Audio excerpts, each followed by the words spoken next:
जैसे ही वहाँ से नियति जा रहा होता है, कुछ लोग अपने बीच में बात करने लग जाते हैं। जो भी कहो, नियति अपने लोगों के बीच में ही, अपने क्लासमेट के बीच में ही काफ़ी जीनियस है और बहुत पावरफुल है। इसी वजह से हर कोई उसे अपना राइवल और दुश्मन की तरह देखता है और कोई भी नहीं चाहता कि वो स्पिरिट स्टोन पाए और ताकतवर बने। तभी हमें नियति की तरफ स्किन शिफ्ट होता है और नियति सोच रहा होता है कि पहले जो ग्राउंड गया था वो सेंट सोल ग्राउंड, जहाँ पे उसकी कल्टीवेशन हुई थी सीढ़ियों पे चढ़ते हुए, वहाँ पे कोई उसे रोकता नहीं है। और लेकिन ये जो घोस्टली रूइंस था और यून फ्लेम वेस्टलैंड और एक जगह है जहाँ पे अगर वो जाएगा तो उसे रोका जाएगा और उसे स्पिरिट स्टोर पाने से भी रोका जाएगा। सो वो बोलता है तो मैं यहाँ आ गया वापस। और वो सोचता है कि आजकल के स्टूडेंट के बीच में जो भी कंपटीशन है इतना टफ हो गया है कि मुझे कोई और एक वे देखना पड़ेगा। नियली फिर जाते हुए सोचता है, ऐसे तो मैं कल्टीवेट नहीं कर सकता ना, मैं पावरफुल बन सकता हूँ without spirit stone. Spirit stone के बिना तो इस वर्ल्ड में तो कुछ हो ही नहीं सकता और मुझे नहीं लगता कि मैं दोबारा इस तरह के रूइंस में जा सकता हूँ। और अगर मैं पावरफुल नहीं बनूँगा तो मैं आउटर वर्ल्ड में कैसे जा सकता हूँ। ऊपर से मैं किसी लोगों को उनके इलनेस को ट्रीट करके थोड़े थोड़े स्पिरिट स्टोन कलेक्ट करके भी मैं कल्टीवेट ज़्यादा टाइम तक नहीं कर सकता। दूसरी तरफ मैं इस तरह की पॉलिटिक्स में भी नहीं फंसना चाहता कि कौन पावरफुल है, कौन कमज़ोर है और कौन मुझे अटैक कर रहा है। बेकार चीज़ों में मैं नहीं फंस सकता, मुझे कुछ सोचना पड़ेगा। नियली सोचता है कि इस सेक्ट में ही इतने पावरफुल बंदे हैं जिनको मुझे ओवरकम करना पड़ेगा और वो डेमन लॉर्ड जिसके साथ मेरी फ़ाइट अभी अधूरी है, उसके साथ भी मेरी फ़ाइट बाकी है। अभी तक तो मैंने वो सागे एम्परर को भी मेंशन नहीं किया है। ये सागे एम्परर गाइस वही होता है जिसे नियली ने अंडरवर्ल्ड में मिला था, लेकिन वो सागे एम्परर ने नियली को कमज़ोर सोच के छोड़ दिया था। तो नियली इसी वजह से उसके लिए भी फ़ाइट करने के लिए भी तैयार होना चाहता था अपने आप को। नियली सोचता है कि मुझे फ्यूचर के लिए अभी से सोचना पड़ेगा और मुझे पावरफुल बनने के लिए किसी ना किसी तरीके से स्पिरिट स्टोन तो हासिल करना है। और मैं किसी को मेंशन नहीं करने चाहता कि मेरे ट्राइपॉड के बारे में, जिसमें मैं लो रेंज के बीस्ट कोर को डाल के और पावर बीस्ट सोल बनाता हूँ, उसके बारे में तो मैं किसी को बता ही नहीं सकता। तो वहाँ से नियरली डिसअपेयर होते हुए सोचने लगता है कि इसी के टाइम में मुझे बस गू बे ही बचा सकता है। मतलब गू बे के घर में जाके वो उसकी बहन को ट्रीट करके थोड़े बहुत स्पिरिचुअल स्टोन कलेक्ट कर सकता है और पावरफुल बन सकता है।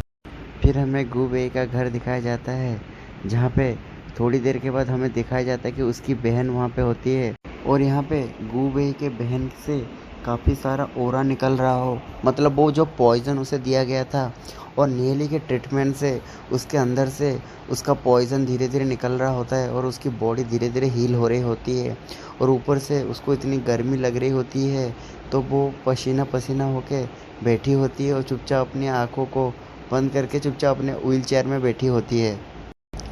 तभी गू बे की बहन नियली को देखती है और सरप्राइज हो जाती है और पूछने लगती है, क्या नियली तुम यहाँ पे काफ़ी देर से इंतज़ार कर रहे हो। तो नियली उसकी तरफ देखता है और सोच के उसे कुछ बोलने लगता है। नियली फिर आंसर देते हुए बोलता है कि नहीं, और मन में सोचता है कि ये मेंशन तो सेफ ही नहीं लग रहा है क्योंकि गू बे की बहन को तो पहले भी पॉइज़न किया गया था और वो ऐसे भी अभी भी हील हो रही है, तो उसे ऐसे घूमना नहीं चाहिए था। और फिर सोचने लगता है कि मैं भी तो इतनी आसानी से यहाँ आ गया, यहाँ की सिक्योरिटी तो इतनी कमज़ोर है। ऊपर से वो अपने माफ़ी मांगता है अपने र्यूडनेस की वजह से कि बिना कुछ कहे वो यहाँ आ गया होता है। गू बे की बहन तभी बोलने लग जाती है कि मेरी हालत ख़राब है और मेरी मेरिडियन ख़राब हो गई है और मैं पहले की तरह कोई जीनियस रही नहीं जिसकी वजह से कि मुझे कोई टारगेट करे और मुझे कोई औरदी भी नहीं समझता कि वो मुझे टारगेट करके मार दे। और मुझे तो ये भी लगता है कि कल को अगर मैं मर भी गई तो किसी को कोई फ़र्क भी नहीं पड़ेगा। सो पीपुल जो भी है यहाँ पे वो मुझे टारगेट करने की कोशिश भी नहीं करते और ना ही मुझे मारने की कोशिश करते हैं और जैसा ही मैं हूँ वैसे ही मुझे छोड़ दिया है। और तभी नियली बोलता है, अच्छा मैं समझ गया। और गू बे की बहन तभी फिर बोलने लग जाती है कि मैं अभी अभी जो मैं हूँ। तभी हमें दिखाया जाता है कि वो ये बोलते बोलते रुक जाती है और अपने शरीर को देखने लगती है। जब उसके शरीर को वो खुद देखती है तो वो वेपोराइजेशन निकल रहा होता है, उसके शरीर से काफ़ी सारा ऑरा निकल रहा होता है और उसकी शरीर में जो मेरिडियन ब्लॉक थे नियरी के ट्रीटमेंट से सब ठीक हो गए होते हैं और धीरे धीरे उसकी शरीर में एनर्जी आ रही होती है। और तभी नियली भी सोचने लगता है, मुझे पता नहीं कि सिस्टर की शरीर कितनी हद तक ठीक हो चुकी है। गूबे की बहन खुश हो जाती है और नियली से बोलती है, मुझे ये जान के बहुत खुशी हुई कि तुम मेरे बारे में इतना सोच रहे हो। और बोलती है कि तुम्हारे मेडिसिन लेने के बाद और तुम्हारे ट्रीटमेंट के बाद मेरी मेरिडियन धीरे धीरे ठीक हो गई है और मेरी हेल्थ भी धीरे धीरे बेटर होने लगी है। और मुझे ये भी लगता है कि मैं काफ़ी हद तक मेरी एनर्जी को भी गेन कर पा रही हूँ। ये देख के नियली भी सरप्राइज हो जाता है और मन में ही कुछ सोचने लगता है कि वो उसे बोले कि नहीं, क्योंकि नियली का मेन पर्पज़ ही तो था यहाँ आने के लिए स्पिरिट स्टोन। और वो जानना चाहता था कि उसकी ट्रीटमेंट कहाँ तक चली और कितनी हद तक गूबे की बहन रिकवर हुई, क्योंकि उसे अपना बाकी के स्पिरिट स्टोन भी चाहिए होता है जिससे वो कल्टीवेट कर सके। तभी वो सोचने लगता है कि ये गूबे कहाँ गया, कब अभी तक क्यों नहीं आया, उसके साथ मुझे बातचीत करनी थी। तभी पीछे से गूबे आ जाता है और उसे पूछने लगता है, ओ मेरे भाई नियली, यहाँ किसी काम से आए हो?